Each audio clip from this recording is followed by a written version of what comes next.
Nah, Bapak Ibu Saudara yang dikasihi Tuhan, mengenal Allah itu mustahil buat manusia, kan? Kecuali ada anak tunggal Allah, ya, yang mengenal, ya, yang mengenal Sang Bapa itu, ya, dan dia juga menyatakan, dia juga lah yang dapat menyatakan Bapa itu kepada yang diperkenan oleh dia. Nah, ini yang prinsip yang sangat penting. Wah, saudara tidak bisa datang dan mengenal Bapa itu tanpa anak, sebenarnya, ya, tanpa anak tunggal Allah, ya, nggak bisa, nggak dapat, ya. Makanya saudara bisa lihat orang di luar sana, di luar sana, itu ingin mencari kesucian hidup, ingin mencari perkenaan hidup, saudara, ya. Kenapa orang yang bijak, nah, orang yang nggak bijak nggak cari, saudara, ya, orang yang tidak bijak nggak cari itu. Orang yang tidak bijak, dia cari hidup yang sementara dan larut dalam kesementaraan di dalam hidup itu. Tapi orang yang bijak, seperti Nikodemus contohnya, saudara, ya, dia cari itu, ya. Nikodemus, ada Sakeus, ya, dia cari itu, dia cari, ya. Ada perempuan itu, ya, dia cari itu, ya, dia cari karena dia ingin sesuatu yang lebih dari hanya yang di sini, di bumi ini. Memang kalau kita eh, apa ini, saudara, ya, kalau kita masih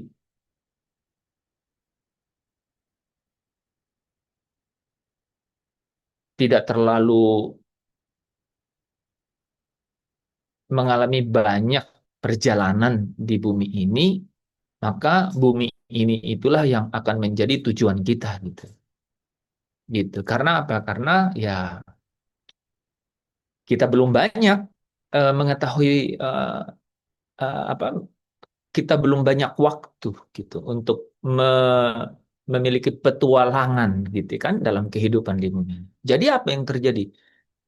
Ya kita masih larut dalam petualangan tersebut, ya kan? Coba tanya anak-anak yang masih di sekolah, gitu ya, sekolah menengah pertama, sekolah menengah atas. Tentu saja yang menjadi apa itu, kehidupannya adalah, ya, adalah dunia sekarang, sibuk dengan dunia sekarang. Ya, bahkan orang yang sudah bukan siswa, namanya mahasiswa, ya, gitu. Bukan sekolah lagi tapi kuliah, ya kan? Dia juga tentu saja masih larut dalam petualangan di dalam kehidupan di sini, di bumi ini. Tetapi tidak sedikit, tidak sedikit yang kemudian sudah mulai menyadari, kan, gitu. Nah, eh, bahwa mau sampai di mana petualangan ini? Kan cukup lama, saudara. Kalau sekolah 12 tahun itu lama loh, ya. 6 tahun sekolah dasar, kan? 3 tahun sekolah menengah pertama, kemudian 3 tahun sekolah menengah atas. Itu cukup lama, ya kan? Sehingga mulai muncul kalau orang, apalagi di ujung-ujung kuliah, gitu ya. Di ujung-ujung kuliah, orang mulai sadar mengenai perjalanan hidupnya. Coba, saudara, ya, teman-teman, misalnya Yanti, ya, Yuli itu pasti sudah mulai pikir, kalau orang sudah selesai ini apa, mau jadi apa, ya kan? Tanya Rida sekarang, masalah itu di dalam pikirannya masih ada bertingkat-tingkat semester dan SKS yang dia harus pikirkan. Tapi ketika SKS sudah selesai, mulai menyadari, gitu, kan? Gitu. Apalagi ini, saudara, apalagi orang yang sudah masuk ke dalam kehidupan nyata, kehidupan nyata, ya, artinya sudah mulai berhubungan dengan orang lain, gitu, berhubungan dengan kehidupan orang lain, gitu, baik di dunia baik di masyarakat, ya, kehidupan sosial, kehidupan ekonomi, mungkin jadi karyawan, gitu, mungkin bekerja di mana, mungkin bersosialisasi dengan komunitas di mana, sudah mulai gitu melihat bagian-bagian kehidupan yang lain gitu. Sehingga apa? Membawa mereka untuk melihat melihat dan sadar mengenai apa nih hidup ini sesungguhnya, ya. Nah, kebanyakan orang tetap sibuk dengan segala sesuatu itu, kebanyakan orang, ya. Dan segala sesuatu itu sebenarnya itu memang menyita waktu, menyita perhatian gitu. Bukan hanya waktu dan perhatian, menyita apa yang ada pada kita gitu. Apa yang saudara punya? Talenta disita oleh hal-hal itu. Dunia ini apa? Uang disita oleh uang, oleh dunia ini. Gitu. Larut di dalamnya. Sehingga sehingga sehingga sehingga sangat sedikit orang. Alkitab pakai kata sedikit. Ya, sangat sedikit orang yang kemudian menyadari mengenai arti kehidupan ini sesungguhnya, bahwa hidup ini adalah sementara, kan gitu, kan? Dan eh, kesementaraan hidup ini itu sesungguhnya adalah persiapan untuk hidup yang sesungguhnya itu, ya kan? Sedikit orang gitu, atau jarang orang yang kemudian sampai pada kesadaran tersebut, gitu. Nah, eh, kalaupun sampai ke kesadaran mengenai hidup ini adalah satu persiapan untuk hidup yang sesungguhnya, maka eh, akan banyak juga pencarian, ya, akan banyak pencarian, saudara. Dan pencarian itu eh, bisa melalui filsafat, ya, mencari kebenaran, kan? Bisa melalui teologi, ilmu-ilmu mengenai Tuhan, Tuhan ada di mana, kan gitu. Ya, filsafat nggak harus ada Tuhan, gitu. Makanya ada istilah filsafat teologis, gitu ya. Jadi cari kebenaran melalui keberadaan Tuhan, gitu. Tapi ada orang yang cari kebenaran, kebenaran itu melalui realitas atau fakta, tidak harus melalui Tuhan. Sayangnya, saudara, sayangnya tidak ada jalan, tidak ada jalan, ya. Orang untuk mengenal Tuhan itu, ya, tidak ada jalan untuk orang mengenal Tuhan itu kecuali Tuhan sendiri yang mau menyatakan dirinya kepada orang. Nah, saudara bisa renungkan, ya, apa yang saya sampaikan ini dengan bagaimana banyaknya cara orang untuk mencari Tuhan.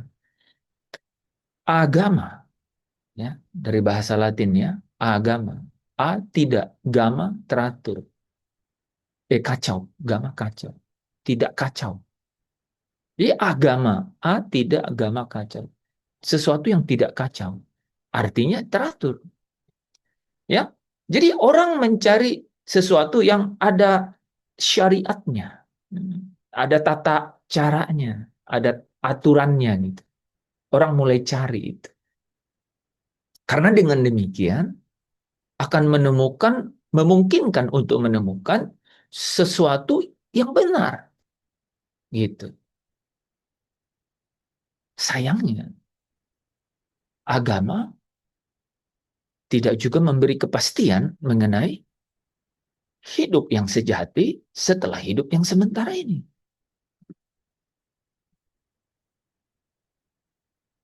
Orang dalam kebimbangan dan kegelisahan, dia mencoba untuk meyakinkan diri dengan syariat-syariat yang ada dalam agama, tapi jauh di dalam batinianya, dia tetap merasakan yang namanya kegelisahan. Gitu. Syukur kepada Allah di dalam Kristus Yesus Tuhan. Ya, bagi saya dan saudara yang percaya kepada Dia. Karena Allah yang dicari orang itu kemudian mengutus anak tunggalnya. Ya, mengutus anak tunggalnya. Untuk apa? Untuk supaya barang siapa yang percaya kepadanya, ya, percaya kepadanya, itu dibangkitkan dari antara orang mati. Wah, itu kan yang menarik, saudara. Dibangkitkan dari antara orang mati. Ya, sekalipun mereka mati, tetapi mereka sesungguhnya hidup, gitu. Ya, kenapa? Karena dia yang diutus ini, dialah yang memegang kunci maut dan kunci kerajaan maut, gitu. Dialah kebangkitan dan dialah hidup itu. Sehingga dialah yang dapat membawa kita kepada hidup yang sesungguhnya itu. Yohanes pasal 17 ya, ayatnya yang kedua itu berbicara mengenai ia anaknya ini itu dialah yang akan memberikan hidup yang kekal. Ya. Dia anaknya ini yang diutus ya, anak tunggalnya ini dialah yang akan memberikan hidup yang kekal. Jadi sungguh ada pribadi gitu. Nah, pertanyaannya ini, saudara.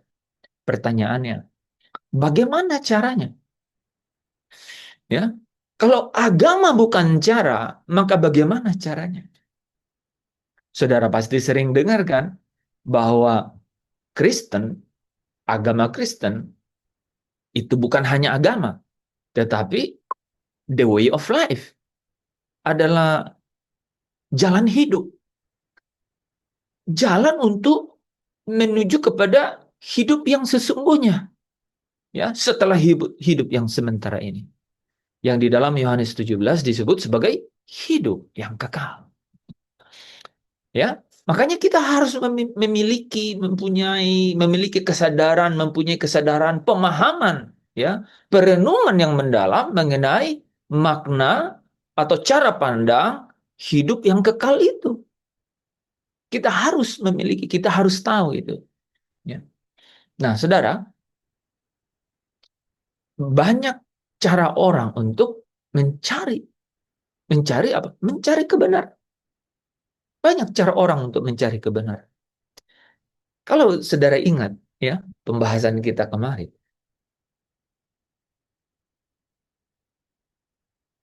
kita secara sederhana menyimpulkan bahwa mengikuti jejak Kristus itu adalah menjadi seseorang yang tidak mementingkan diri sendiri. Gitu. Mengambil jalan yang serupa dengan jejak. Gitu. Tidak mementingkan diri sendiri. Dan kemudian terus bertekun di dalam ketaatan itu. Yaitu apa? Ketaatan untuk tidak mementingkan diri sendiri. Memelihara iman sampai garis akhir. Kan itu yang kita bicara. Nah, tetapi saudara Roh Kudus mengingatkan saya satu perkara yang luar biasa. Bukankah orang di luar sana juga memiliki filsafat atau keyakinan hak seperti itu? Nah, ini yang penting. Kemarin kita membahas bahwa cara hidup demikian, yaitu jejak Kristus, itu disebut dengan kenosis, kan? Yaitu mengosongkan diri. Berasal dari bahasa Yunani kenoo, ya, yang secara literal itu ada di dalam Filipi 2 ayat yang ke-6, ya. Memakai kata ekenosen, ya. Ekenosen atau mengosongkan diri. Nah, teman-teman, kita harus benar-benar juga mengerti bahwa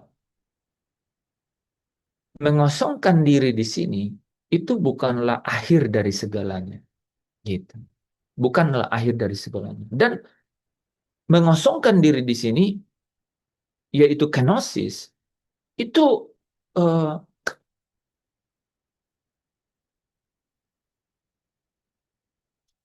harus di dalam pemahaman yang benar, harus di dalam pengertian yang benar, gitu ya.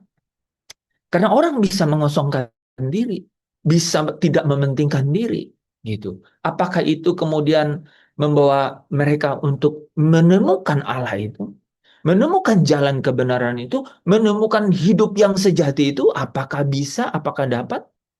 Jawabannya tidak. Dan terbukti, coba kita tanya kepada orang-orang tersebut.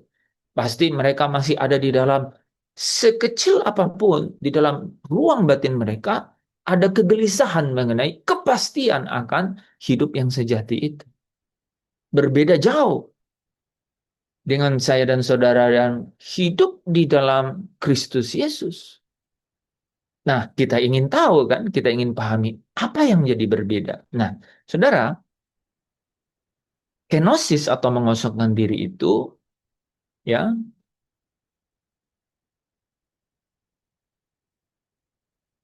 kalau kita pandang ya, kalau kita pandang melihat eh, dari istilahnya, itu bisa bisa kelihatan hanya dari sisi moral, moral, mengosongkan diri, tidak mementingkan diri sendiri dari sisi moralnya atau etisnya gitu. Wah, orang ini sudah betul-betul tidak mementingkan diri sendiri, gitu ya. Secara moral, dan itu, saudara, dan itu bisa saja syariat agama, aturan-aturan agama juga bisa menuntun orang untuk dapat berperilaku seperti itu. Bisa loh, saudara.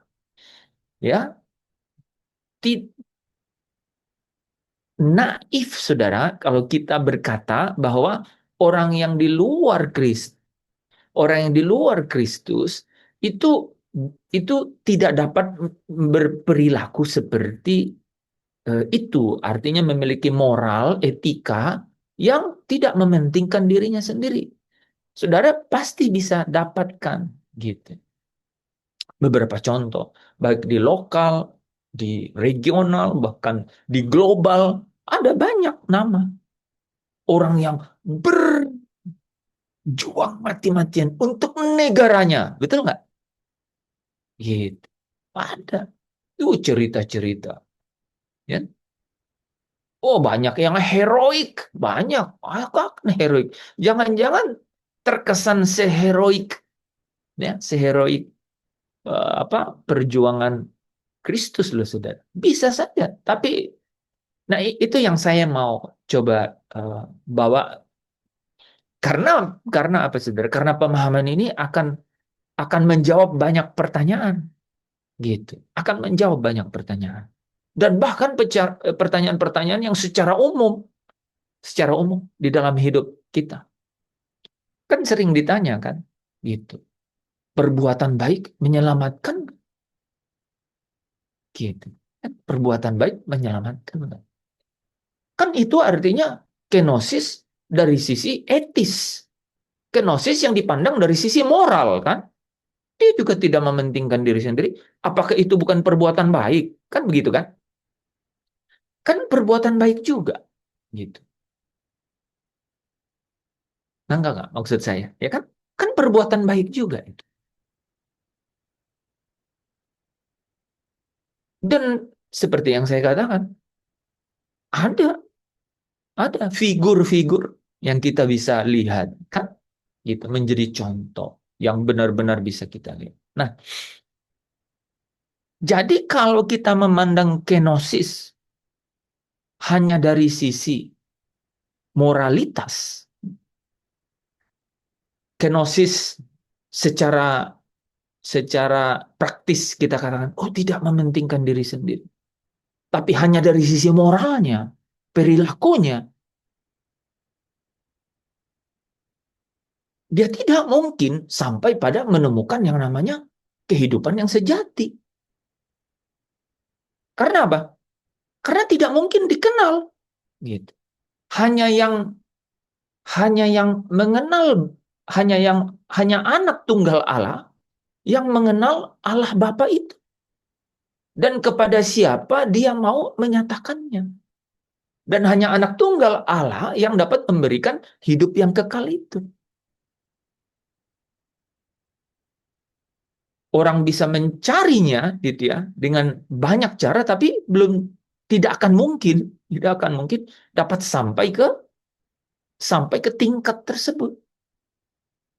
Nah, makanya saya ingin eh, lebih dalam gitu ya menjelaskan bahwa kenosis dari sisi sebatas moral akan menemukan titik buntu menjadi orang baik gitu. Contohnya saudara, Nikodemus itu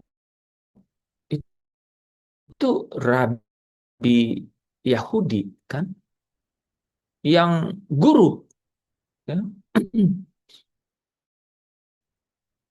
tidak mementingkan diri sendiri gitu. Tetapi Yesus berkata kepada dia, kalau engkau tidak dilahirkan kembali, katanya apa? Engkau tidak mungkin masuk ke dalam kerajaan Allah. Nah, kepada pemimpin muda yang kaya, dia itu orang baik loh, saudara. Ya, dia pasti berkenosis gitu. Tetapi Yesus berkata kepada dia, ya, kalau engkau hendak sempurna, jadi ada syarat gitu. Bahkan kalau pemimpin muda yang kaya itu ada satu penghalang besar gitu, ya, yaitu syarat yang Yesus sampaikan kepada dia.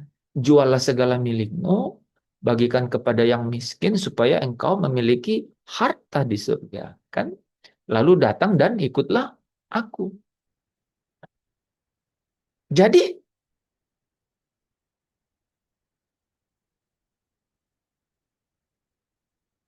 jalan untuk sampai kepada hidup yang kekal itu, Yesus mau memperkenalkan bahwa hanya melalui Dia. Gitu. Nah, makanya pada saat kita bicara kenosis itu, saudara, bukan kenosis yang umum atau kenosis yang dari sisi moral saja atau kenosis dari sisi etika, gitu. Jadi saya diingatkan nih, saudara ya, karena kita udah masuk seolah-olah kan sesuatu perilaku baik kan gitu. Wah, kalau saya sudah tidak mementingkan diri sendiri, berarti berarti saya eh, memiliki perbuatan-perbuatan yang bisa membawa diri saya kepada kesempurnaan. Saudara pasti nangkap nih sesuatu di sini. Banyak orang dunia yang kemudian mencoba untuk apa? Pakai cara itu sampai ke situ. Saudara tahu kan yang namanya meditasi gitu. Itu mengosongkan diri. Lebih menarik ya, gitu. Banyak cara-cara ya. Cara tabib-tabib di Tibet sana gitu ya. Gitu. Untuk naik ke gunung-gunung yang menyendiri gitu. Cara-cara dunia gitu ya. Itu banyak dipakai untuk apa? Untuk seolah-olah dapat sampai kepada apa? Tingkat kehidupan. Saudara kalau tahu itu, Siddhartha Gautama, ya, itu ingin mencapai satu surga dengan cara apa? Ya, filsafat, fakta kehidupan, gitu, kebenaran, gitu. Ya dengan cara mengosongkan diri dari fisik, ya, dari apa yang ada di dunia. Nah, yang menarik itu saudara ya, nanti kita bahas ini ya. Dia akan ketemu dengan sesuatu yang metafisik gitu. Yang apa? Yang dunianya itu bukan dunia fisik, dunia roh. Tapi saudara tahu nggak ketemu siapa di sana? Ya, ketemu roh-roh, roh-roh. Ketemu dunia roh, tapi dunia roh yang gelap. Jadi menarik itu saudara. Ya, ketemu dengan dunia roh dan dunia roh gelap. Ada banyak, ya, ada banyak cerita mengenai itu saudara. Ada banyak eh, pengalaman orang gitu ya yang ingin mencari seperti itu, akhirnya ketemu loh saudara, ketemu dunia roh itu. Tetapi apa saudara, di sana adalah roh kegelapan ketemunya, di mana itu adalah apa, saudara? Bukan hidup yang kekal, tetapi akan ketemu dengan kebinasaan yang kekal. Dan orang kalau udah terbelenggu di sana, wah, terbelenggu di sana, saudara. Ya, hanya mujizat yang bisa membuat orang bisa lepas dari belenggu itu, ya, terikat di sana. Nah, jadi berhati-hati juga kalau ngomong kenosis itu, saudara. Ya, ini makanya saya jadi berhati-hatilah. Ya, harus memahami dengan apa yang firman Tuhan bicara mengenai kenosis. Nah, kita punya waktu sekitar 50 menit, 40 menit aja ya untuk jelasin ini, saudara ya.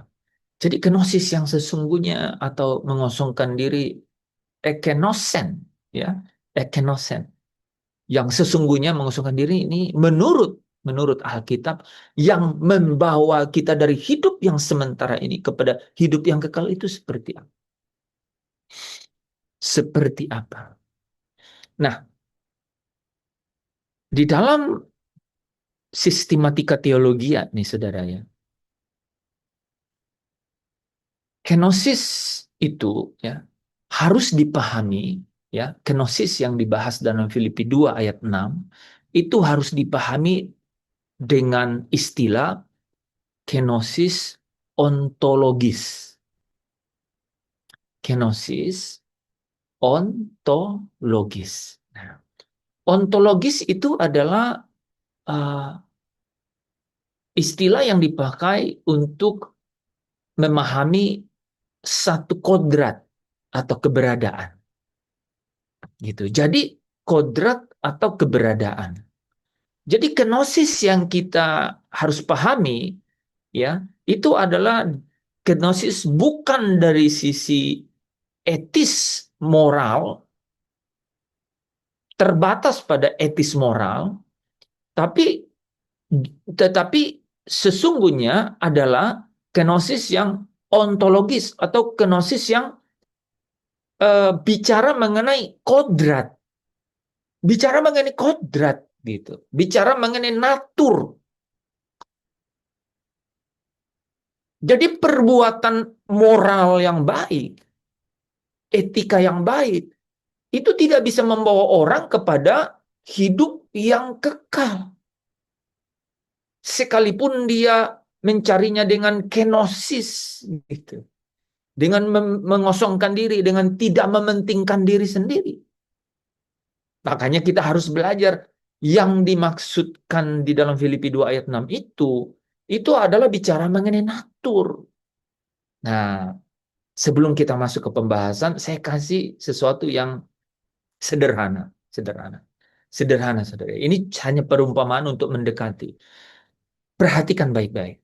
Jadi kenosis yang sifatnya etis moral, kalau dibandingkan dengan kenosis yang sifatnya itu ontologis atau bicara mengenai kodrat atau natur, itu bisa dimisalkan begini.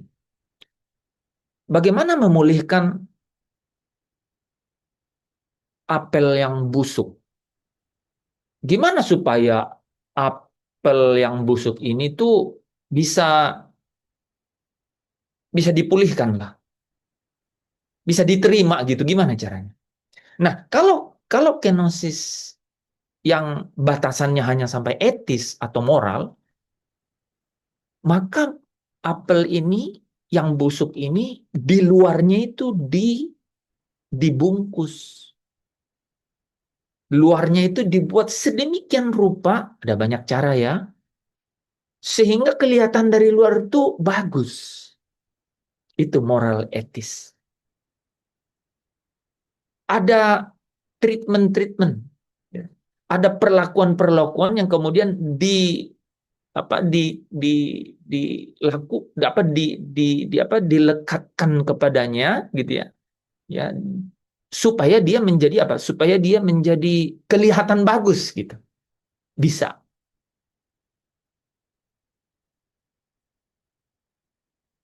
Nanti teman-teman kalau apa sudah ini semua baru saya lanjutkan ya. Ini soalnya penting supaya bisa paham.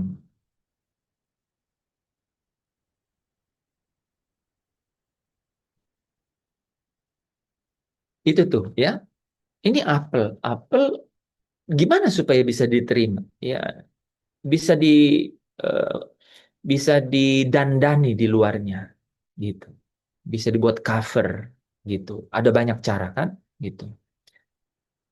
Kalau kenosis yang ontologis atau natur secara kodrat, cara satu-satunya untuk memperbaiki apel yang busuk ini adalah apa? Bijinya itu diambil, yang busuk itu dibuang, bijinya ditanam, tumbuh jadi pohon, terus dia berbuah jadi apel. Kelihatan nggak bedanya? Itu. Kenosis yang ontologis itu kira-kira caranya membedakan begitu.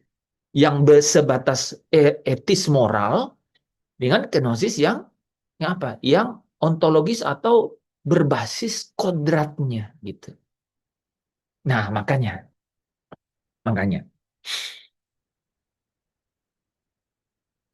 cara Kristus berkenosis itulah teladan kan yang merupakan jejak yang kita harus ikuti ya, yang kita harus ikuti karena cara Kristus untuk eh, berkenosis itu adalah apa, saudara?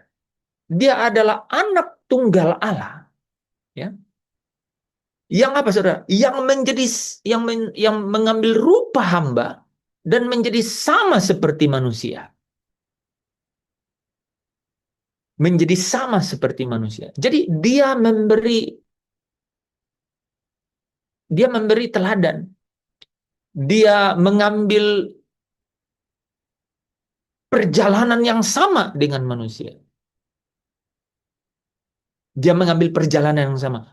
Dia mati, dia taat sampai mati di atas kayu salib. Dia mati dan kemudian dia bangkit.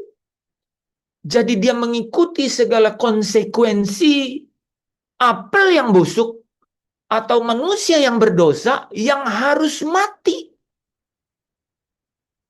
Harus mati. Dan kemudian dari kematian itu dia mengalahkan maut dan kemudian bangkit. Makanya Roma 8 ayat 11 katakan begitu. Roh yang membangkitkan Kristus ya dari kematian. Roh yang sama yang apa katanya? Membangkitkan kamu. Yaitu dari tubuhmu yang fana. Dari tubuhmu yang berdosa. Dari daging apel yang busuk itu. Tetapi ada bijinya kan. Nah makanya 2 Petrus 1. Ya, kita mulai ayatnya ya. 2 Petrus pasal 1.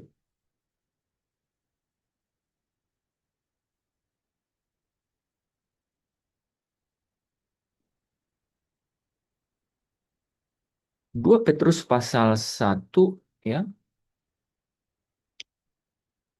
Ayatnya yang ketiga dan keempat ya. Karena kuasa ilahinya, jadi karena kuasa ilahinya telah menganugerahkan kepada kita segala sesuatu yang berguna untuk hidup yang saleh. Jadi untuk hidup yang saleh, dia sudah dengan kuasa ilahinya, dia sudah menganugerahkan segala sesuatu yang berguna. Ya, oleh pengenalan kita akan Dia gitu, yang telah memanggil kita oleh kuasanya yang mulia dan ajaib. Dengan jalan itu, Ia telah menganugerahkan kepada kita janji-janji yang berharga, ya, dan yang sangat besar, supaya olehnya kamu boleh mengambil bagian dalam kodrat ilahi. Nah, ini yang saya bilang nih, saudara. Ya, jadi bukan hanya dari sisi luar ya, dari sisi luar. Artinya secara moral etisnya gitu.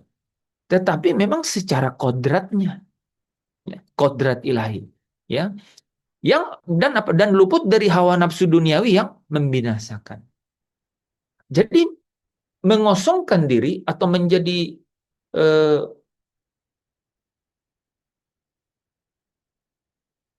tidak mementingkan diri sendiri, bukan hanya secara moral, tetapi secara kodrat juga memang kenyataannya demikian. Gitu. Supaya kamu boleh mengambil bagian dalam kodrat ilahi. Ini bicara mengenai ini loh saudara, bahwa bukan berarti kita ini menjadi sama seperti Allah, tetapi di sini jelas pakai kalimat ini kan, mengambil bagian dalam kodrat ilahi. Nah, bagaimana caranya? Bagaimana caranya? Roma 8 ayat 29 sampai 30. Sebab semua yang dipilihnya dari semula, mereka juga yang ditentukannya dari semula untuk menjadi serupa dengan gambar anaknya. Jadi cara untuk mengambil bagian dalam kodrat ilahi itu hanya satu caranya, yaitu serupa dengan gambar anaknya yang tunggal. Ya, supaya ia anaknya itu menjadi sulung. Jadi anak tunggalnya menjadi yang sulung. Kalau dia yang menjadi sulung berarti dia akan punya banyak saudara. Nah, saudara, kalau dia anak tunggal Allah, maka saudaranya ini siapa, saudara? Mereka adalah anak-anak Allah. Ya kan? Ya, menarik sampai situ ya. Jadi dia dia yaitu uh, anak tunggal Allah, ya, yang menjadi teladan, ya, untuk supaya kita menjadi serupa dengan dia. Dia ini menjadi yang sulung supaya apa? Supaya ada banyak saudara yang menjadi serupa dengan dia. Mereka itu disebut anak-anak Allah. Nah, anak-anak Allah ini, saudara, mereka ini yaitu yang ditentukannya dari semula, mereka juga dipanggilnya, dan mereka yang dipanggilnya, mereka juga yang dibenarkannya nih. Mereka yang dibenarkannya ini, mereka yang akan dimuliakan. Mereka yang serupa dengan gambar anaknya ini akan mengambil bagian dalam kodrat ilahi. Itu maksudnya apa? Dimuliakan. Nah, maka kalau saudara ingat ya, Injil Yohanes pasal 17 ayat 20 sampai 23 berkata begini. Yesus berdoa, ya. Yesus berdoa untuk murid-muridnya. Tetapi bukan hanya untuk murid-muridnya. Ayat 20 katakan dan bukan untuk mereka, artinya murid-muridnya saja, ya. Bukan hanya untuk mereka saja aku berdoa, tetapi juga untuk orang-orang yang percaya kepadaku oleh pemberitaan mereka. Supaya apa? Nah, supaya saudara perhatikan ayat 21 sampai 23 ini, ya. Jadi kenosis itu punya tujuan, saudara. Ya. Punya tujuan. Sebelum saya lanjut ya. Jadi kenosis ini punya tujuan.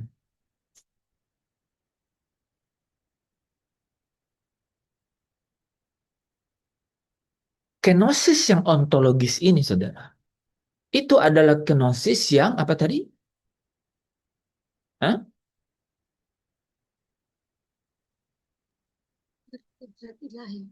Ya, jadi kenosis yang apa? Yang bicara mengenai kodrat ilahi, ya, ya, tidak sebatas, ya, tidak sebatas etis moral, ya, tetapi bicara mengenai kodrat, ya, natur gitu, ya. Nah, jadi begini, sebelum saya lanjut ya, bukan berarti bahwa kenosis ontologis itu tidak bicara mengenai etis moral, oke? Bukan berarti begitu, gitu, ya. Tetapi kenosis atau mengosongkan diri yang yang dasarnya adalah kodrat atau natur, itu kemudian pasti akan membawa kepada apa? Pembaharuan etika dan moralnya. Udah pasti begitu. Tetapi tetapi apa? Tetapi didasari oleh apa? Oleh pembaharuan atau perubahan kodrat, gitu ya. Pembaharuan atau perubahan kodrat. Makanya eh, kenosis atau mengosongkan diri yang merupakan jejak teladan Kristus yang kita harus ikuti, itu harus benar-benar merupakan pembaharuan dalam kodrat. Supaya apa? Supaya kita mengambil bagian dalam kodrat ilahi. Ya. Jadi kalau kita bicara ontologis itu tidak harus ilahi dulu. Kodrat, bicara mengenai kodrat atau natur, gitu, atau tabiat, gitu. Ya. Nah, kita diharapkan untuk mengambil bagian dalam kodrat ilahi. Caranya gimana? Caranya adalah caranya adalah Caranya menjadi serupa dengan menjadi serupa dengan anak tunggal Allah, yaitu Yesus Kristus, gitu. Oke? Itu yang penting. Nah, ini saudara, itu itu itu persis dengan doa Yesus berkata supaya mereka menjadi satu. Ini sudah bicara mengenai supaya mereka menjadi satu. Jadi ada murid-murid dan ada orang-orang nih, ada orang-orang yang percaya karena pemberitaan murid-murid. Oke? Ini disebut apa, saudara? Ada murid-murid, murid-murid ini siapa, saudara? Rasul-rasul. Dan mereka yang percaya karena pemberitaan dari murid-murid, apa namanya, saudara? Eklesia, jemaat, gitu kan? Jemaat, ya. Makanya nanti ada muncul jemaat anak sulung, ya. Jadi supaya mereka semua menjadi satu, supaya mereka semua menjadi satu. Sama seperti, lihat ya, engkau ya Bapa di dalam aku dan aku di dalam engkau. Ada apa? Ada eh, sesuatu yang bersifat natur atau keberadaan, ya. Engkau di dalam aku dan aku di dalam engkau. Agar mereka juga di dalam kita. Saudara perhatiin. Siapa ini? Jemaat. Mereka semua menjadi satu. Mereka ini juga di dalam kita. Di dalam Bapa dan di dalam anak, gitu ya, di dalam anak yaitu Kristus, supaya dunia percaya bahwa engkaulah yang telah mengutus aku dan aku telah memberikan kepada mereka kemuliaan yang engkau berikan kepadaku supaya mereka menjadi satu. Muncul lagi ya, sama seperti kita adalah satu. Jadi supaya mereka menjadi satu sama seperti kita yang adalah satu. Nah, ini satu di sini bukan hanya ini, bukan hanya satu dalam oh mereka itu ini ya. Bukan hanya satu dalam, oh mereka itu tidak mementingkan diri sendiri loh. Gitu. Oh mereka itu secara etis moral tidak mementingkan diri sendiri. Bukan hanya itu. Tetapi mereka itu memiliki natur. Natur ilahi di dalam mereka. Gitu. Caranya bagaimana? Kita lanjutnya. Jadi itu yang saudara pasti terus ingin tahu apa itu. Aku di dalam mereka, jadi muncul lagi, aku di dalam mereka dan engkau di dalam aku, supaya mereka sempurna menjadi satu. Jadi tidak mungkin mereka itu jadi sempurna, ini pentingnya. Tidak mungkin mereka itu menjadi sempurna, kalau apa? Kalau tidak ada natur itu di dalam mereka. Agar dunia tahu bahwa engkau yang telah mengutus aku dan bahwa engkau mengasihi mereka, sama seperti engkau mengasihi aku. Nah, ini di sini muncul, saudara, menjadi satu, ya, menjadi satu, ya, sama seperti kita yang adalah satu. Jadi ada kesatuan natur, ya. Jadi kalau Kristus itu mengambil rupa manusia, gitu, mengambil rupa manusia, ya, mengambil rupa hamba menjadi manusia, maka ada sesuatu yang kemudian menyatu dengan dia, ya, yaitu apa? Yaitu natur manusia. Kemudian dia eh, berperilaku, bertindak di dalam natur itu, dan kemudian dia menang dari apa? Dari kelemahan-kelemahan manusia itu, sehingga kita bisa mengikuti jejak itu, ya. Berkenosis sama seperti dia berkenosis, yaitu berkenosis secara natur, bukan hanya etis moral, gitu ya. Makanya nih kemarin kan kita sempat bahas ini ya, teman-teman ingat ya ayat ini kan, nih, ya. Namun aku hidup, tetapi bukan lagi aku sendiri yang hidup, melainkan apa? Kristus yang hidup di dalam aku. Ya. Kristus yang hidup di dalam aku. Ya. Jadi bukan hanya perbuatan baik atau etika atau moral baik, bukan hanya itu. Tetapi apa? Tetapi memang ada Kristus di dalam aku. Gitu. Nanti kita bahas ya. Ada Kristus yang ada di dalam aku. Ya. Makanya dan hidupku yang kuhidupi sekarang dalam daging adalah hidup oleh iman dalam anak Allah. Gitu ya. Yang telah mengasihi aku. Jadi iman di dalam anak Allah. Jadi memang ada tidak mementingkan diri sendiri karena ada naturnya.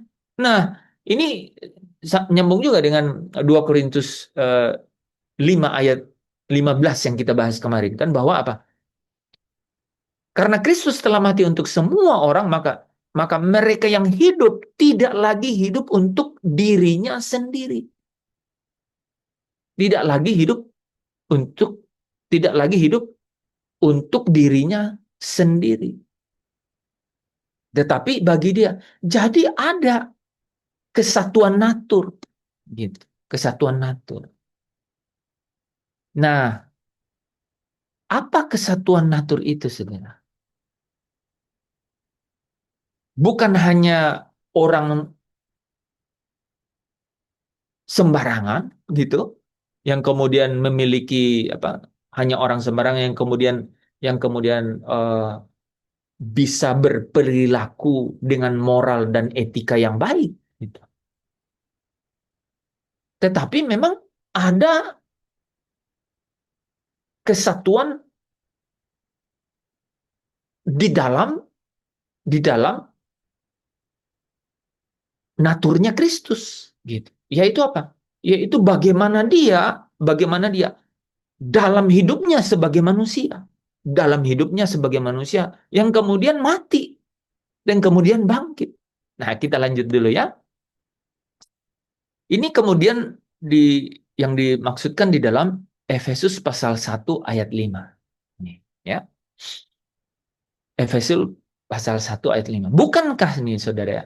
Kan kan tadi kita bahas eh, kita bahas ini ya, bahwa orang-orang ya, bahwa bahwa ini ya, bahwa semua orang yang dipilihnya ini dipanggilnya untuk serupa dengan gambar anaknya, supaya ia, anaknya itu, Yesus Kristus, itu menjadi sulung di antara banyak saudara. Nah, banyak saudara ini kan disebut apa? Mereka adalah anak-anak Allah. Makanya Efesus 1 ayat 5 katakan, dalam kasih ia, Allah, ya, Allah Bapa yang mengutus Yesus, telah menentukan kita dari semula oleh Yesus Kristus untuk menjadi anak-anaknya. Memang sudah ada rencana atau rancangan. Nah, sehingga sehingga apa? Kamu semua menjadi anak-anak Allah karena apa? Iman di dalam Yesus Kristus. Bukan hanya itu. Tetapi kamu semua atau semua orang yang dipimpin Roh Allah itu adalah anak Allah. Mereka menjadi anak-anak ya, yang adalah saudara-saudaranya ya, yang adalah saudara-saudaranya. Karena apa? Karena mereka yang dipilih untuk menjadi serupa dengan anak tunggalnya Allah. Jadi ada ada eh, kenosis yang tatanannya itu adalah bicara mengenai kodrat gitu, mengenai kodrat atau natur ya. Nah, ini bagaimana bisa terjadi? Nah, ini dibahas di Ibrani pasal 2. Coba perhatiin Saudara. Jadi anak-anak ini, siapa anak-anak ini? Karena anak-anak itu adalah anak-anak dari darah dan daging, itu saya dan saudara. Ya, kan dari darah dan daging, ya. Maka ia juga menjadi sama dengan mereka dan mendapat bagian dalam keadaan mereka. Jadi yang dikatakan menjadi sama di sini itu Saudara, yang menarik itu adalah dikatakan mendapat bagian dalam keadaan mereka. Bagian yang paling menakutkan itu apa Saudara? Kematian. supaya oleh kematian anaknya ini, anak tunggalnya ini, supaya dengan kematiannya, anaknya ini dapat memusnahkan iblis yang berkuasa atas maut, gitu. Ya. Dan supaya dengan jalan demikian ia membebaskan mereka, anak-anak ini, ya anak-anak yang dari darah dan daging ini, yaitu anak-anak Allah itu, membebaskan mereka yang seumur hidupnya ada di dalam perhambaan, perhambaan oleh karena takutnya terhadap maut.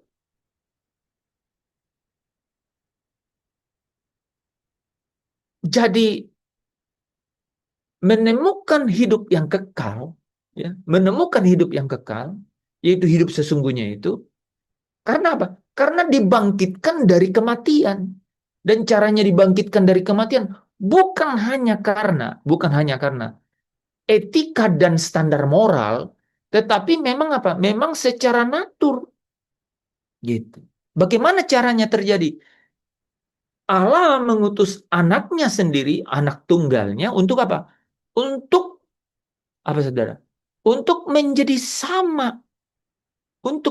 sama dengan anak-anak dari darah dan daging ini, menjadi sama, gitu.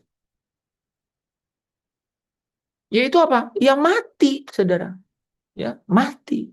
Sehingga supaya dari kematiannya itu ia dapat memusnahkan yang membuat mati itu, maut. Ya. Saudara ingat ya, Roma pasal 3 ayat 12 kan? Ya. Dan maut itu menjalar, ya, ke seluruh umat manusia, gitu, ya. Supaya dia dapat menebus mereka yang seumur hidupnya ini ada di dalam perhambaan karena takutnya kepada maut, gitu, ya. Nah, itu sebabnya, saudara, di dalam 1 Yohanes 3 ayat 2 yang sering kita pelajari, ya, saudara-saudaraku yang kekasih, sekarang kita memang adalah anak-anak Allah, tetapi belum nyata keadaan kita kelak. Akan tetapi kita tahu bahwa apabila Kristus menyatakan dirinya, apa katanya? Kita akan menjadi sama seperti Dia. Sekarang tadi Kristus, nih saudara kalau perhatiin ini menarik ya. Tadi apa? Kristus menjadi sama dengan manusia. Sekarang dibalik, saudara. Manusia menjadi sama dengan Kristus. Gitu. Ya.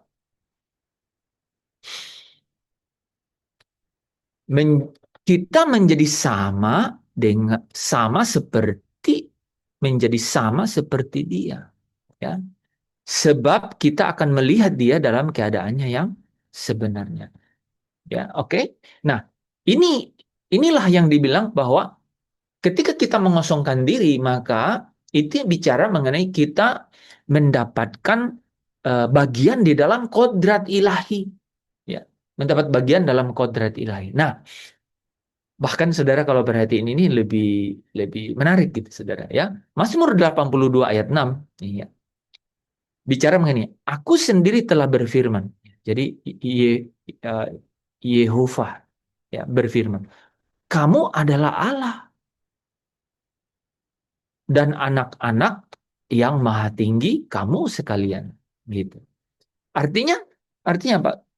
Mengambil kodrat ilahi, mengambil bagian dalam kodrat ilahi sebagai apa? Sebagai anak-anak yang maha tinggi. Nah, Wahyu 21 ayat 7.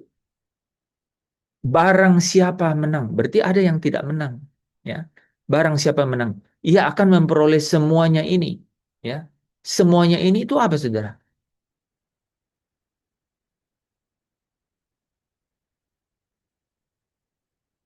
Tidak ada perkabungan lagi, gitu, ya. Tidak ada perkabungan lagi, ya. Tidak akan ada air mata lagi, duka cita itu berlalu, ya, tidak akan ada lagi, ya. Saudara bisa nanti baca di ayat 5-6-nya itu, ya. Mereka itu akan memperoleh semuanya ini. Yang baru itu sudah datang, katanya, ya. Nah, yang menarik yang saya mau garis bawahi ini, Aku akan menjadi Allahnya dan apa katanya? Ia akan menjadi anakku. Ya. Jadi ada anak tunggal Allah dan ada anak-anak Allah, gitu ya. Nah, anak tunggal Allah ini disebut yang sulung, ya, dari semua saudara. Saudara-saudara itu adalah anak-anak Allah. Nah, Bapak Ibu Saudara yang dikasihi Tuhan, ya. Jadi memang harus ada kodrat, ya, bukan hanya moralitas gitu, bukan hanya sebatas etika, tapi ya, apel tadi yang busuk itu bukan hanya dipermak dari luar, dihiasi dari luar, bungkus luarnya, bukan. Tapi benar-benar yang bagian yang busuk itu dibuang, saudara. Sehingga tinggal biji dan biji ini harus ditanam, kemudian dia tumbuh, berbuah dan yang menjadi pemulihan sesungguhnya itu adalah apel dari hasil buah itu. Saudara bisa bayangkan ya, kejadiannya harus seperti itu. Menarik nggak? Jadi memang ada kodratnya yang harus apa? Yang harus apa? Yang harus menjadi dasar gitu. Dari apa? Dari apa? Dari perbuatan etika atau perbuatan moral itu. Nah, terus bagaimana kita bisa menyatu dalam kodrat ilahi itu atau mengambil bagian dalam kodrat ilahi itu. Roma pasal 8 ya, ayat 17 yang sering sudah kita bacakan. Dan jika kita adalah anak, jadi kita sudah tahu kan bahwa ya kita anak-anak, kita anak Allah. Kita anak Allah karena iman di dalam Kristus. Kita anak Allah karena dipimpin oleh Roh Kudus. Ya, adalah ahli waris, ya, adalah ahli waris. Maksudnya adalah orang-orang yang berhak menerima janji-janji Allah, ya, yang menerimanya bersama-sama dengan Kristus, yaitu jika kita menderita bersama-sama dengan Dia supaya kita juga dipermuliakan bersama-sama dengan Dia. Nah, teman-teman, saya menjelaskan dulu. Kenosis atau mengosongkan diri atau tidak mementingkan diri sendiri yang batasannya hanya secara etis dan moral, itu tidak membawa kita masuk ke dalam kita tidak membawa kita mengambil bagian dalam kodrat ilahi, yaitu yang disebut dengan kenosis yang ontologis atau kenosis yang merupakan pembaharuan kodrat gitu. Bukan hanya secara etis dan moral gitu, tetapi eh, mengosongkan diri atau tidak mementingkan diri secara secara secara kodrat, karena kita menjadi menjadi uh, satu dengan Kristus, menjadi satu dengan kematiannya, karena dia sudah menjadi satu dengan kelemahan kita. Itu saudara bayangkan ya. Jadi doanya Yesus di Yohanes 17 itu supaya mereka menjadi satu dengan kita. Kitanya huruf besar. Itu adalah karena Kristus yang telah menjadi sama seperti kita, dan Ibrani pasal 2 katakan tadi menjadi sama dengan kita dalam keberadaannya, dalam kelemahannya, dan telah menanggung segala sesuatu di dalam keadaannya seperti kita, dan dia menaklukkan keadaan itu sehingga dia bangkit. Supaya apa? Supaya kita ini itu juga bisa menjadi sama seperti dia gitu, dan mengambil bagian dalam kodratnya, dalam kodrat ilahi. Tujuan dari kenosis ini, saudara, itu disebut dengan satu istilah namanya teosis. Nah, theos itu kan Allah. Teosis itu adalah kealahan gitu. Jadi mengambil bagian dalam kodrat ilahi itu artinya apa? Kenosis yang ujungnya adalah teosis gitu. Kenosis yang berujung pada mengambil bagian dalam kodrat ilahi. Jadi kenosis yang harus kita teladani yaitu jejaknya Kristus, yaitu kenosis yang mengambil bagian dalam kodrat ilahi. Dan itu artinya apa, Saudara? Itu berujung pada apa? Kemuliaan. Oke, ini bagian terakhir ya. Itu berujung pada kemuliaan. Jadi kenosis yang teosis gitu ya, mengosongkan diri yang mengambil bagian dalam kodrat ilahi itu akan berujung pada kemuliaan. Nah, makanya dalam Roma pasal 8 ini dikatakan apa? Supaya kita juga dipermuliakan bersama-sama dengan Dia. Yaitu apa? Kalau kita apa? Menderita bersama-sama dengan Dia. Gitu. Artinya serupa dengan Dia, senatur dengan Dia, gitu. Kita akan dipermuliakan bersama-sama dengan Dia. Dan kemuliaan itu katanya bagaimana, Saudara? Dia akan apa? Progresif. Dia bersifat transformasi. Dikatakan kemuliaan yang semakin besar. Jadi merupakan satu proses. Merupakan satu proses. Ini sudah pernah saya jelaskan. Merupakan satu proses, gitu. Ya. Nah, proses ini saya persingkat ya. Proses ini itu kita bisa jalani karena apa? Karena ada siapa, Saudara?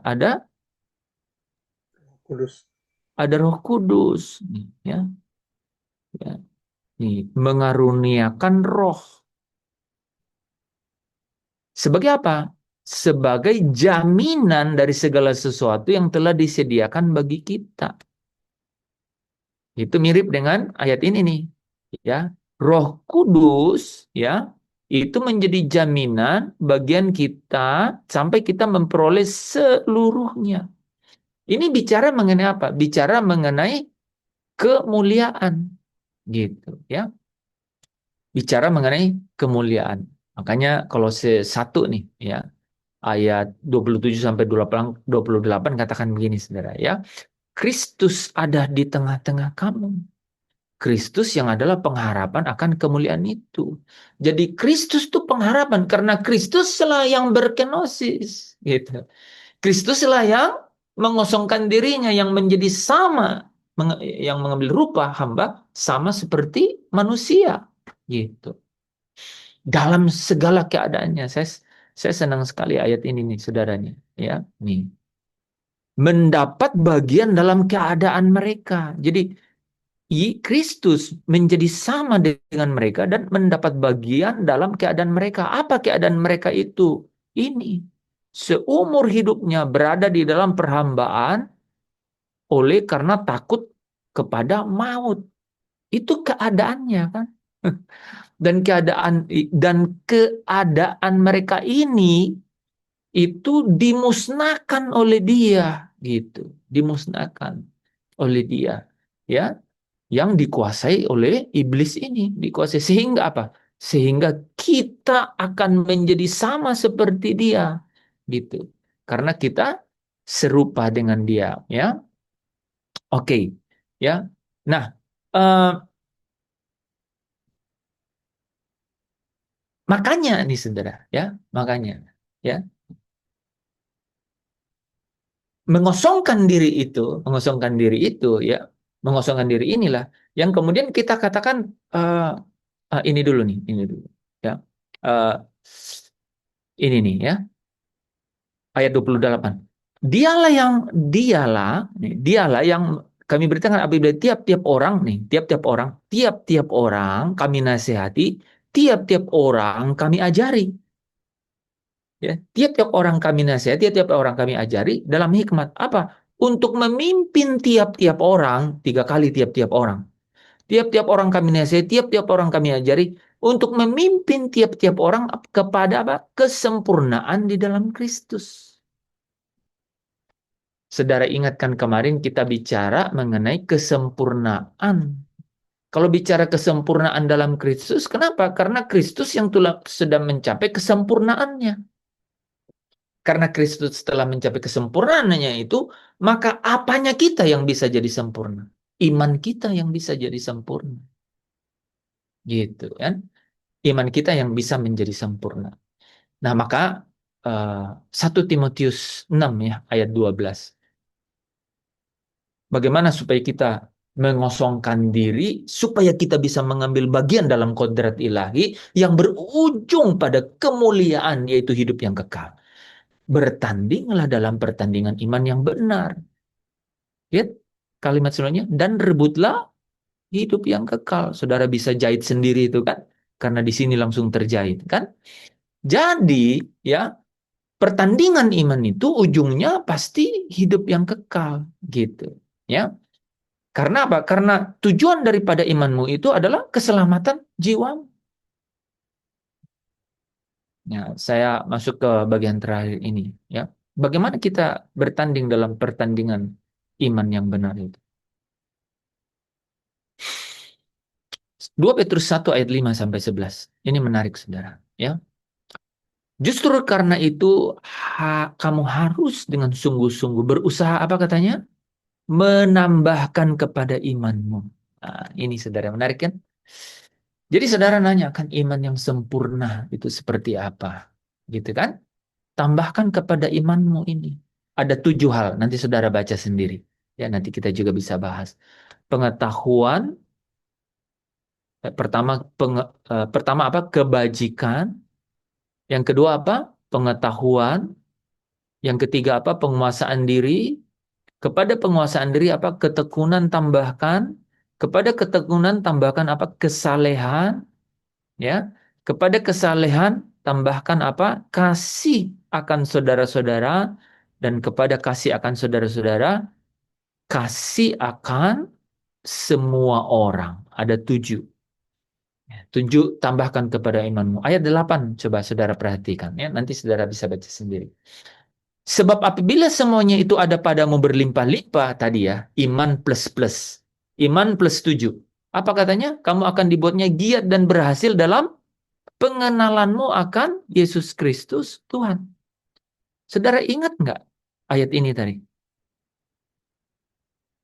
Dalam pengenalan kita akan Dia. Supaya kita dapat mengambil bagian dalam kodrat ilahi. Bagaimana supaya pengenalan ini itu kita bisa peroleh uh, dengan baik? Caranya adalah berusahalah untuk menambahkan kepada imanmu 7 hal itu. Supaya kamu berhasil dalam pengenalanmu akan Yesus Kristus. Itu. Nah, tetapi barang siapa nih ada kontradiksinya. Tetapi barang siapa tidak memiliki semuanya itu, artinya tidak bertanding dalam pertandingan, ia jadi buta dan picik karena ia lupa bahwa dosa-dosanya yang dahulu telah dihapuskan. Karena itu saudara-saudaraku, berusahalah sungguh-sungguh supaya panggilan dan pilihanmu makin teguh. Sebab jika kamu melakukannya, kamu tidak akan pernah tersandung. Dengan demikian, kamu akan dikaruniakan, nih saudara ya. Jadi kalau kita bertanding dalam pertandingan iman yang benar, hak penuh untuk memasuki kerajaan kekal. Kan? Ya. Hak penuh untuk memasuki kerajaan kekal. Ya. Kolose 1 ayat 23.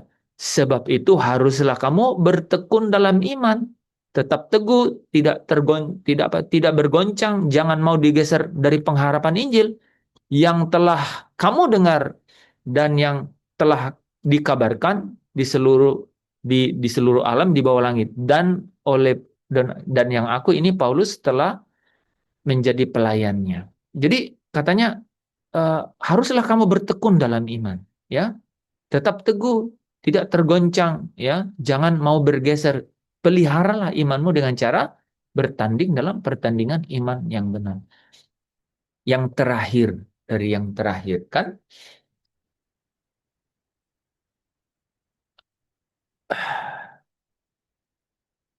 karena telah karena kamu telah menerima kamu telah menerima Kristus Yesus Tuhan.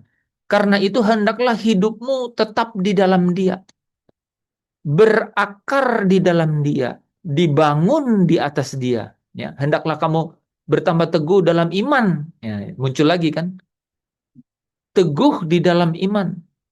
Ya, hati-hatilah supaya jangan kamu eh, jangan ada yang menawan kamu dengan filsafatnya yang kosong, palsu, ajaran turun roh, tetapi tidak menurut pada Kristus. Sebab dalam dialah berdiam secara jasmania seluruh kepenuhan kealahan. Nah, ini apa yang dimaksud kepenuhan kealahan di sini? Sudah bisa jawab, kan? Ya, karena apa? Karena apa yang apa? eh, karena Yesus sendiri berkenosis, ya.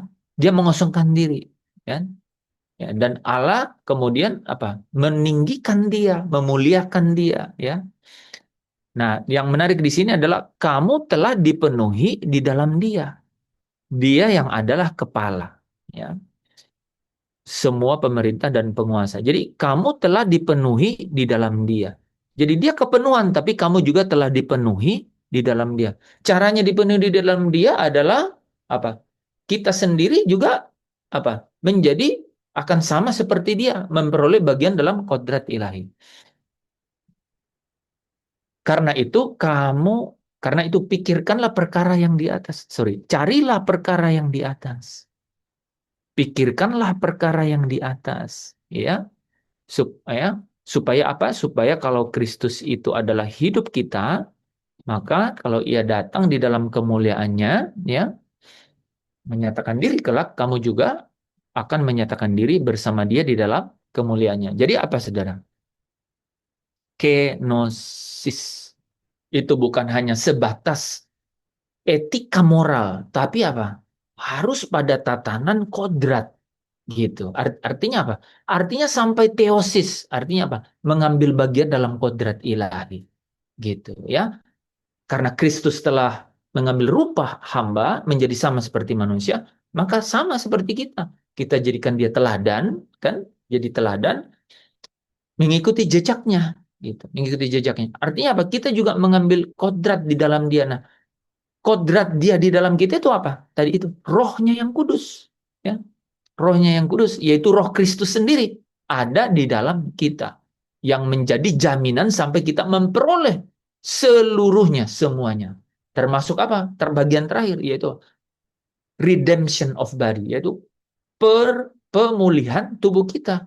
Yaitu penggantian tubuh kita yang fana menjadi serupa dengan tubuhnya yang mulia. Ya, dan itu yang akan memungkinkan kita dimuliakan bersama dengan dia. Amin, ya, sampai situ ya. Silakan Pastor, mungkin ada pertanyaan bisa dilanjutkan ya. Jadi ayat itu berkata, di dalam Kristus itu sudah ada sekumpulan banyak orang yang tak terhitung banyaknya dari segala suku, kaum, eh, bangsa dan bahasa. Itu. Hmm. Artinya dipilihnya itu di dalam Dia, di dalam Kristus. Hmm. Makanya Yohanes 3 ayat 16 yang percaya, nih yang percaya. Jadi di situ tidak ada daftar nama. Yang di situ itu adalah siapa yang bertahan sampai kesudahan. Siapa yang memelihara iman sampai akhir, itulah yang dimaksud. Gitu. Ini teman-teman biar jangan salah tangkap tuh. Jadi bukan karena, wih, ini jangan-jangan nama saya sebenarnya nggak ada sebelumnya gitu. Atau ada, kan itu ada pemahaman seperti itu, saudara, terutama dari Reform Injili atau Lutheria Calvinis kan, gitu. Nah, yang benar itu adalah, yang benar nih, saudara ya, setelah kita mempelajari segala sesuatu yang kaitannya sama eskatologis, kan, eskatologi kan akhir dari dunia ini. Itu adalah apa? Itu adalah orang-orang yang apa? Bertahan sampai kesudahan, yang memelihara iman sampai akhir. Itu adalah mereka-mereka yang apa? Yang imannya menjadi sempurna. Siapa itu? Orang-orang benar. Makanya perhatiin nggak tadi Roma 8 ayat 30. Dan yang dibenarkannya itu juga yang dimuliakannya. Siapa yang dibenarkan yang dimuliakannya ini? itu yang imannya jadi sempurna. Saudara kalau paham ini, baca Alkitab, set, set, set, itu udah luar biasa memberkati. Punya hal yang, nah, hari ini tuh bahannya cukup berat sebenarnya, gitu. Tapi nanti saudara dengar ulang. Ini justru menjawab hal-hal besar dalam kehidupan orang yang mencari Tuhan, gitu. Tadi predestinasi, Efesus 1 ayat 5. Lalu dikonekkan Roma 8:30 kan memang eh, bahaya kalau tidak ada free will di situ. Makanya saya sampaikan tadi bahwa harus berkenosis gitu. Karena kalau tidak berkenosis ya bahayanya predestinasi di situ. Ya, Kan harus begitu. ya, sebenarnya di Efesus 1 ayat 5-nya jelas bahwa di dalam Dia, gitu. Iya, Nah, di dalam ya, Kristus. di dalam Dia. Jadi di dalam Kristus. Artinya eh, artinya apa? Artinya jalannya Kristus, gitu. Nah, jalannya Kristus ini apa? Ya kenosis itu, gitu. Jadi dia mengosongkan dirinya. Artinya apa? Dia mengambil rupa hamba menjadi sama seperti manusia. Dan katanya seperti apa? Menjadi samanya seperti apa? Ya menjadi sama dengan anak-anak yang dari darah dan daging itu. Dalam keadaannya. Keadaannya yang sebenarnya itu apa? Keadaannya yang sepanjang hidupnya takut dengan kematian. Kan gitu. Ibrani 2 ayat 14-15 tadi. Itu. Ya kan? Karena orang ini kan mencari mencari mencari kebenaran karena apa? Karena dia ingin mencari kehidupan yang sesungguhnya kan? Itu.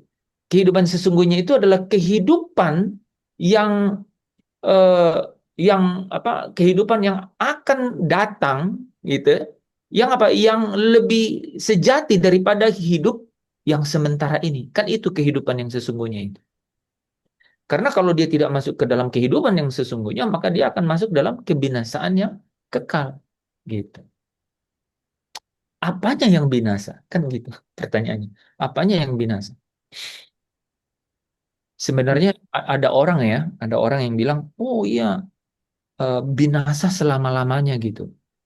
Sehingga seolah-olah ya, seolah-olah teman-teman, ada neraka yang abadi gitu. Seolah-olah ada neraka yang abadi. Padahal satu hari nanti segala sesuatu itu benar-benar setelah masuk ke dalam lautan api, itu akan lenyap. Nggak ada lagi. Jadi Allah tidak pernah menciptakan neraka. Allah tidak pernah ingin memelihara ada neraka. Gitu. Ya kan? Nah, Gitu. itu perlu dibahas tuh lenyap Ah, itu. Karena orang pikirnya kekal artinya itu selama-lamanya di situ. ya itu kalau orang tidak banyak paham dulu mengenai Alkitab itu sulit itu cuman debat kusir aja karena pakai ayat terus di apa bisa dibawa kemana aja. Tapi kalau orang udah mengerti bahwa iya ya sebenarnya Allah itu kan menciptakan langit dan bumi sungguh amat baik dan kemudian Eden dan manusia. Dan sesungguhnya itulah yang paling ideal, ideal kan, gitu. Tapi topik kita itu yang sebenarnya hari ini itu adalah bicara mengenai ini rupanya ada kenosis yang bukan versinya Filipi 2 ayat 6, yaitu kenosis yang hanya sebatas etika dan moral, gitu. Saya buru-buru nih, makanya saya bilang saya senang karena hari Kamis ini Pak Anton nggak bisa, karena saya bisa sampaikan itu, gitu. Bahwa jangan sampai yang saya bilang tadi.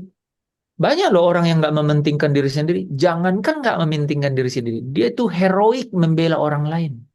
Saudara pasti tahu kan, figur-figur di dunia, di lokal, di global, di lokal, di regional, di global, banyak kan bisa kita sebut satu-satu kan.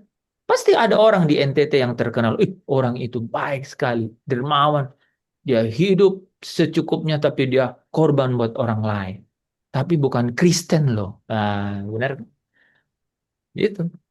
Nah, apa maknanya? Apa akhirnya? Apa gunanya? Kan gitu. Nah, kegunaannya kan cuma satu, kan?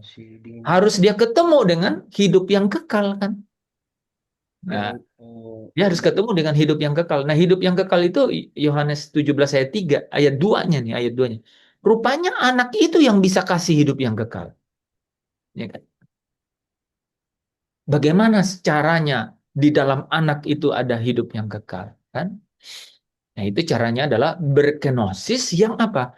Yang bukan hanya, jadi tidak salah juga moral dan etis itu. Bukan hanya moral dan etis, tapi berkenosis yang secara natur, gitu. Secara kodrat. Nah, makanya eh,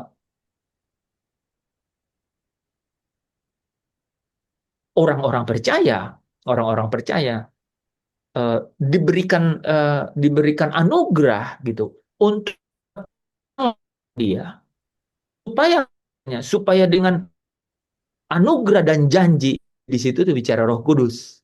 Roh Kudus kan sebagai jaminan. Bagian kodrat itu. Saya umpamakan tadi teman analogi yang saya lumayan bagus. Gimana cara Freeze, freeze, freeze, freeze, ya? freeze, freeze. Putus-putus. Putus-putus ya? Oh. Ya, yang terakhir ini putus-putus. Ya, karena Mira ini tutup kamera jadi putus-putus ah. Sudah oke? Udah oke? Sudah. Ya, Iya. Jadi sebagai jadi caranya adalah eh, tadi sampai mana ya? Tadi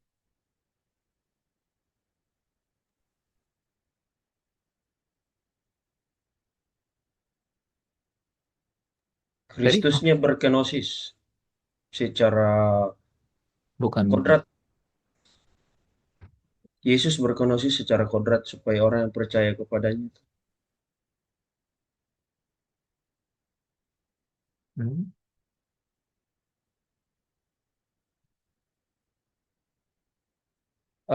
Apa ya tadi? Iya, tapi begini nih maksudnya nih.